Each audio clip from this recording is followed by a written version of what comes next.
Hi students, ఈరోజు integration problem చేస్తున్నాం. మనం దీనికి వచ్చేసి డైరెక్ట్ గా మనం దీనికి రేషనలైజ్ చేసుకోవాలండి.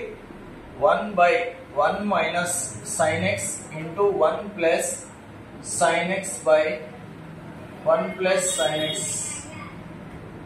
Integration of 1 plus sin x divided by 1 square minus sin square x dx. దీనికి ఏం చేయాలండి మనం? దీనికి 1 minus cos square 1 plus sin x, ఇక్కడ cos స్క్వేర్ x అవుతుందండి dx. ఇక్కడ వచ్చేసి మనకు డైరెక్ట్ మనం 1 by cos square x dx plus integration of sin x by cos square x dx. ఇక్కడ వచ్చేసి మనము 1 బై cos స్క్వేర్ x అంటే secant స్క్వేర్ x అవుతుందండి ఇక్కడ dx. Okay, sin x by cos x వచ్చేసి tan x అవుతుందండి. 1 by cos x వచ్చేసి secant x అవుతుందండి dx. Integration of secant square x అంటే tan x అండి ప్లస్ ఓకే secant x అయిపోతుందండి ఇక్కడ plus c answer. Thank you.